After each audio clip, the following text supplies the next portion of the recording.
YouTube, we're here with this helicopter again, and we're gonna fly it, and it's gonna be awesome. It's super detailed and really cool looking. Comes with a battery, transmitter, everything but the 6 AA's that go in this. And it's a Futaba radio, 6 channels, and it's got they call it a 6G gyro, so whatever that means.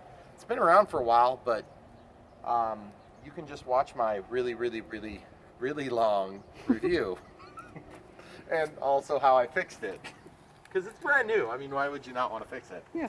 So it's outside. We got wind coming from that direction, so we're pointed into it. Throttle cuts off, throttle hold. I just wanted to give you guys an idea of what it looks like outside in the wind.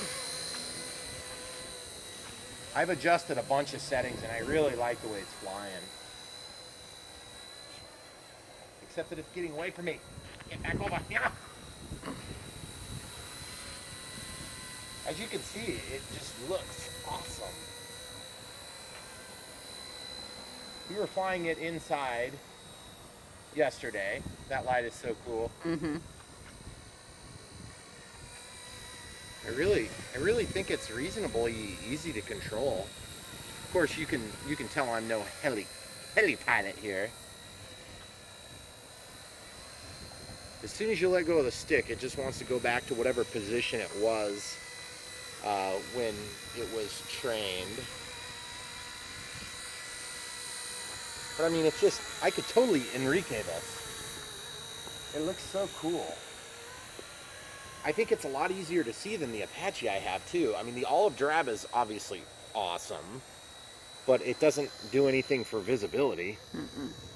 The only thing I don't like about this in this 3D mode is it looks fake when it turns because it stays so level. And so what I was thinking about doing is, here in a minute, and by the way, 1S 700 milliamp hour pack, I think it's 25C. I only know that from other reviews. Oh, there, it tipped a little bit there. Maybe I just got to give it a little more input. There you go. Ooh, that looks pretty good.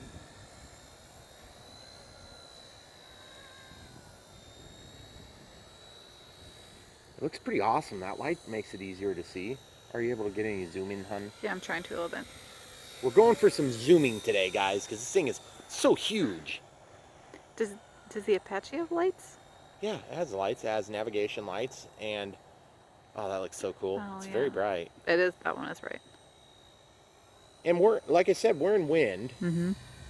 But it's funny, the roll axis seems to give a little bit better authority than the pitch axis, which, maybe it's just in my head. It's in my head, guys. Never mind. Don't listen to what I say. I don't know what I'm doing.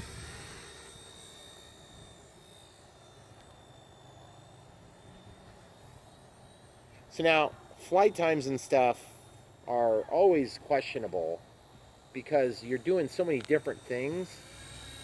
But I can tell you right now that so far this helicopter is pretty cool. And I've got it set up to where I can really get it on the ground without too much trouble. So I'm going to show you a landing real quick. Very easy to control.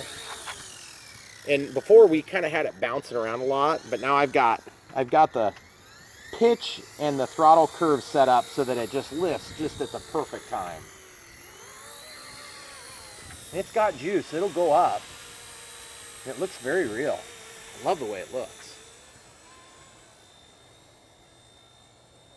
But you know, when you're not super duper comfortable with something, it, you know, really hampers its performance in my opinion. And I'm just exactly there right now. I mean, it's not dead calm, but it's pretty calm right now. I would say we've got like a 3 or 4 mile an hour headwind. But I just felt like I was kind of shortchanging you guys last night with the indoor flight. Okay, so now I'm going to flip it into 3D mode, but I'm going to get away from us so we don't die. Thanks. Okay, there's 3D, out of 3D mode. Well, what the heck? It looks pretty much the same to me. I must not be out of 3D mode properly.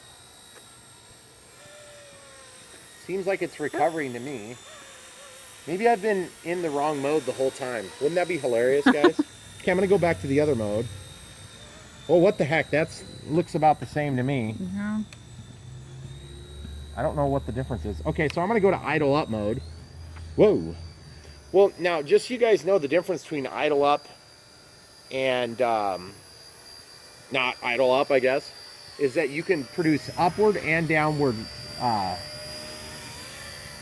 pitch. And so you can do things like this where you can really bounce it up and down. Now, your pitch and throttle curve would need to be set appropriately for this. But as you can see, it changes the way that the helicopter behaves, of course. And so you want to be careful about it. Now, the other thing, when you're learning to fly, one thing about helicopters is you always want to reserve some room on that throttle position so that you've got enough power to get out of trouble. Like, it's coming at your face hole, you'll want to back it off. And you want to make sure you have enough pitch authority to get it away from the face hole area. Face holes, any of them. So it's very important. But I mean, this thing looks sweet, doesn't it? Yeah. And you can tell I'm just super tame with it right now, which is a little bit demoralizing because I would normally want to do all sorts of cool things, but let's be honest, I don't want to crash it right this second. I'll wait until tomorrow. I feel like you're being more aggressive, or I don't know if it's easier to fly than the first time we flew the Apache outside, though. Oh, really? Yeah. Oh, yeah. That's true, actually, probably. Because the Apache was kind of like, oh, that's scary. Yeah, it's been a while, but this seems way more. Okay, so now I've got my stick about 50% up. I've what is it that I was supposed to do again? Is it wiggling the sticks? Shake. Shake it around. I already shook the sticks. Oh. Then you can fly by pond. Then you can fly by pond. Mm-hmm. Yeah, that's right. Once you've shaken the sticks, then you're good to go. And, you know, the cyclic response is pretty good. I think that's what that is. Meaning that the, you know, how fast the yaw axis can be controlled. It's going to be slower one direction than the other because you've got help from the torque roll of the actual rotor. Whoa, whoa, whoa. Just kidding, guys. It wasn't that bad. If I let go of the controls, it's pretty rock solid. I mean, it's a good way to end up on the roof if you don't have the throttle set right. Okay, so I'm going to Enrique this.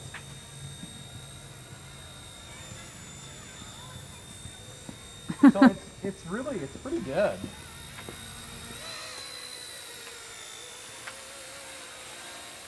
And look how long we've been flying, hon. How long is the video? We're a little over 7.5 right now. 7.5 minutes on a 700 milliamp hour pack. And Are you you didn't kidding me? talk that long at the beginning. And by the way, this thing will go into a low voltage condition where essentially you won't be able to take off. And that's at about 3.78 volts is where we were seeing last night, yesterday. Oh, by the way, I used JST pins to build a charging connector for this that has an XT60, which, how about I just show you when we're done? I'll just show you guys. I'll just show you. It's gonna be awesome. And by the way, if you guys are new to flying helicopters, keep the tail pointed at you. It'll help so that you don't crash viciously into your own house or your truck or your car or your children or dog. Or your camera person. Cameramen, camerawomen. And don't forget, it's very important, shake those sticks. And never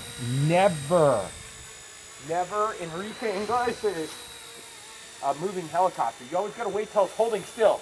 Well, it's not a toy. It's not a toy, guys. This is a real helicopter. It's only a classic. Small. It's classic. Model. Classic model. But hey, guys, just to let you know, whoa, it's shaking. Did you see that? You didn't do that? No, that was just the gyro fighting the wind. Oh. Okay, so most helicopter pilots like to fly backward toward their destination. Once they arrive, then they land like this. They put it down nice and gentle. That is pretty good landing. That's pretty good. Okay, so nice takeoff. I think we're losing juice here.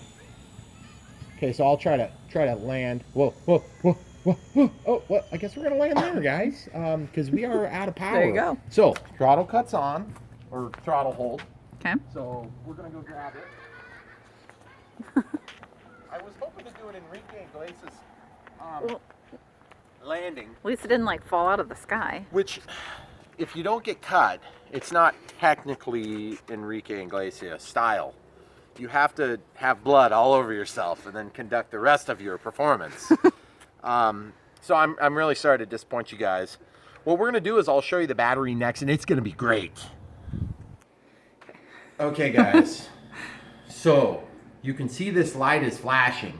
That must mean that electronics are not working properly.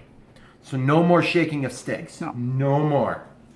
I built this little XT60 connector, and what you're gonna wanna not do is this, right, like that when it's plugged in, okay? But these are JST pins, and I wanna show you how to pull the battery. Throttle cuts on. If you already have this, if you own this beautiful little bird, and it is really nice, actually. I mean, I must have been like the 1 in a million guy that got a bad radio with a bad pot. I mean, what are the chances of having a bad pot? I'm gonna give him a pass on it because it was awesome. You guys got to see inside the radio system, and normally I wouldn't give a pass on anything, but in this case, okay. So let's do the hot meter. Did it hurt? No. Oh, okay. I'm still alive. She lived. It's warm. Okay. Yeah. So this is how we're gonna do this. We're gonna find the red wire, and we're just gonna slip this in here, and it's gonna slide right in. There's kind of an easy way and a hard way. Okay. Once it's in, okay. Remember, this is a half live circuit, so I'm gonna go ahead and plug in the other one. And there's an easy way and a hard way, and there's a hard way. Okay. Sorry. Okay, so now we've got that plugged in. And the reason they're different lengths is purposeful. That way you won't accidentally short circuit this thing. Now that it's plugged in, you come over to your balance charger with a million billion little plugs and stuff, and you plug it into the wall, and you let it start, and we give them an awesome shot of this. This is how I charge these batteries. Now this is still a little bit warm, it's not hot. So I'm gonna show you how I do this. I plug this in here. This is a 1S pack, so can you see the screen? I don't know, I'm cameramanning one-handed here. Okay, so camera manning. Yeah. Okay, so you see, I go lipo charge. You could also do balance charge or whatever. I'm charging it at 0.3 amps because it's a 700 milliamps. So you could charge it at 1S would be 0.7 amps. And then I just choose between whatever cell count you want. So it's 1S. And then I'm going to press and hold the start button. Battery check. Okay, so now it says 1 Sir S confirm. There you go. Boom. Now it's at 0.3 amps and it's charging. It was at 3.9 volts. Whoa, jeez. That can't be right. We must have really shook the sticks a lot. Must have. So now I'm going to show you here's the trick, guys. This is when you would normally not want to go into bed and just smoke like 10 cigarettes before falling asleep, because that's a bad idea. Really bad idea. You want to get your Elmo. Your boo-boo buddy out. Your boo-boo buddy. You always got to get your boo-boo buddy. Now look at our boo-boo buddy. Yeah, he's kind of got a pulsating he has his own wound boo-boo. on his boo-boo. So take your boo-boo buddy. This is the trick. And just set him on there. And it will make that battery just as comfortable as can be. And it cuts down on the crying. So now that we have that all figured out, we can store this thing. And I'm going to tell you the worst part of this helicopter. And I'm not talking about the broken pot. I'm done with it. I've forgotten it happened. I mean, it may have been videoed, but still, I mean, I've mostly forgotten. Okay, I haven't forgotten it all. But you have to put this stupid face back on, and it's like this fish face, and it's the weakest part of the plane, helicopter. So what I'm going to do is I'm going to take and glue these little clippy deals so that my windshields stop popping out, okay? Other than that, this thing is really nice, and it's actually a good thing. I would go buy one right now. If you're watching the hour and 27 minute long review / build / repair / whatever you want to call it, I would just forget that happened. Just watch this video. It's way better anyway, way more entertaining. And it is really cool. I mean, all the little scale details just really, I think it just sells the scale on this. And I'm not just saying this because I want you to go buy one, although I do. Check the link in the description below. Go buy your own. It's really fun. I think you'll enjoy it as much as I do. Unless, of course, you have a bad radio and then you have to fix it. But you know what? I thought you forgot. I did forget. You can watch my video. You'll know how to do it. So guys, thanks for watching. Hold on. I cannot end with the fish face pulled off. That's just awkward for everybody. So we're just going to slip this on real quick. Look at that, guys. Snap away. And 4 blades. Come on. There's 4 more of these in the box. Thanks for watching.